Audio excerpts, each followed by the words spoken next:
Hello class fifth, welcome to the class. Myself S T Mohit और मैं आपको पढ़ा रहा हूँ सोशल साइंस। जैसा कि मैं आपको पहले बता चुका हूँ, सोशल साइंस में 2 लेक्चर हमारे कवर हो चुके हैं चैप्टर 3 में, और अब हम लेक्चर नंबर 3 आज करेंगे, फैक्टर इन्फ्लुएंसिंग क्लाइमेट। वो क्या फैक्टर होते हैं जो क्लाइमेट को इन्फ्लुएंस करते हैं। The climate of a region influenced by several factors. किसी एक रीजन का क्लाइमेट जो है वो इन्फ्लुएंस होता है कुछ फैक्टर से। कौन कौन सा? पहला होता है डिस्टेंस फ्रॉम द इक्वेटर, ठीक है। The climate of a place is influenced by it's distance from the equator. जो किसी एक जगह का क्लाइमेट होता है, जो एक जगह का जो क्लाइमेट होता है वो इन्फ्लुएंस होता है, उस पर फर्क पड़ता है इक्वेटर के डिस्टेंस से। The places near the equator are much hotter because they receive more sunlight than anywhere else on the earth.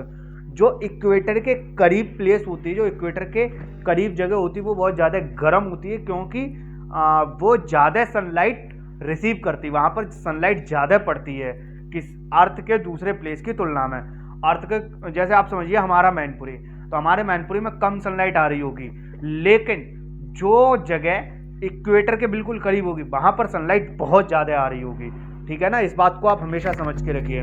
The sun always falling on the equator are vertical and spread over a small area, ठीक है। सन की जो race होती हैं वो equator पर vertical गिरती हैं और छोटे से एरिया में स्प्रेड होती हैं, ठीक है। Hence the equatorial region experience hot climate.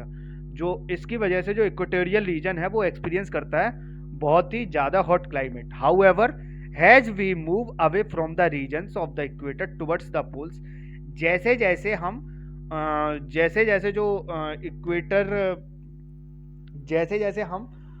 Equator से पोल्स की तरफ जाएंगे, तो जो सन है उसकी रेस है वो become slanting and cover a large area. तो सन की रेस तिरछी पड़ेंगी और वो तिरछी रे कवर करेंगी लार्ज एरिया को। तो इसका रिजल्ट ये होता है कि जो पोलर रीजन है वहां पर बहुत कोल्ड क्लाइमेट होता है। समझ में आया आपको क्या?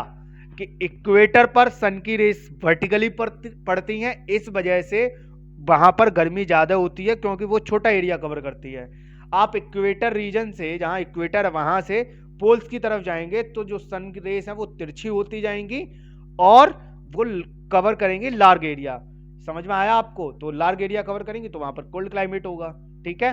अब चलिए अगले उस पर चल। नेक्स्ट है हमारा altitude. Altitude climate of a place is also affected by it's altitude. जो किसी भी प्लेस का क्लाइमेट होता है वो एल्टीट्यूड से भी अफेक्ट होता है। The places at lower altitude are hotter than the places at the higher altitude. जो लोअर एल्टीट्यूड की प्लेसेस होती है वो ज़्यादा हॉटर होती, ज़्यादा गर्म होती है हायर एल्टीट्यूड से। हायर एल्टीट्यूड यानी कि hilly area. The hill station like hill station जैसे कि Shimla, Kullu, Manali, Dharamshala, Ooty and Nainital are cool even in summer, ठीक है। ये जो हिल स्टेशन है ये ठंडी रहती है समर में भी। The peaks of high mountain ranges, जो हाई माउंटेन रेंजेस की पीक होती हैं जैसे कि हिमालयास, ये हमेशा स्नो से कवर्ड रहती हैं, ठीक है। तो एक रीजन ये भी होता है एल्टीट्यूड। जो हमारा लोअर एल्टीट्यूड होगा वहाँ गर्मी ज़्यादा होगी, जो हायर एल्टीट्यूड होगा वहाँ पर सर्दी होगी। अब हम पढ़ लेते हैं distance from the sea. The climate of a place also depends on its distance from the sea. किसी भी प्लेस का क्लाइमेट हमेशा डिपेंड होता है सी से उसका अंतर, दूरी कितनी है, ये भी एक मायने रखता है। The places situated near the sea है मॉडरेट क्लाइमेट। जो प्लेस जहाँ जो कि सी के किनारे बसी है, समुद्र के किनारे बसी, वहां पर टेम्परेचर जो है वो मॉडरेट रहेगा वहां का climate. These places experience cool sea breezes. वो जो जगह है वो एक्सपीरियंस करती है कूल सी ब्रिज, ठीक है। ऑन द अदर हैंड, वहीं दूसरी तरफ the places far away from the sea, जो प्लेस सी से दूर होती है वो एक्सपीरियंस नहीं करती है सी ब्रिज को। Hence they are in cold in winter. तो वहां पर गर्मी होती है गर्मियों में और सर्दी होती है सर्दियों में। Mumbai experience moderate climate. Mumbai experience करती है मॉडरेट क्लाइमेट क्योंकि पूरी साल, क्योंकि वो सिचुएटेड है west coast of India, India के वेस्ट कोस्ट पे, ठीक है, यानी कि सी के किनारे। On the other hand Delhi is far from the sea. Delhi sea से दूर है, तो वो एक्सट्रीम हॉट और कोल्ड क्लाइमेट दोनों ही भैया झेलती है, ठीक है। मुंबई में गर्मी और सर्दी बहुत मिनिमम पड़ती, बहुत मॉडरेट क्लाइमेट रहता है, और दिल्ली में गर्मी भी पड़ती है बहुत ज़्यादा और सर्दी भी पड़ती है, क्योंकि दिल्ली हमारा सी से बहुत दूर है और मुंबई सी के बिल्कुल करीब है। ठीक है, अब हम पढ़ लेते हैं direction of the wind. The wind blowing from the sea to land is called the sea bridge.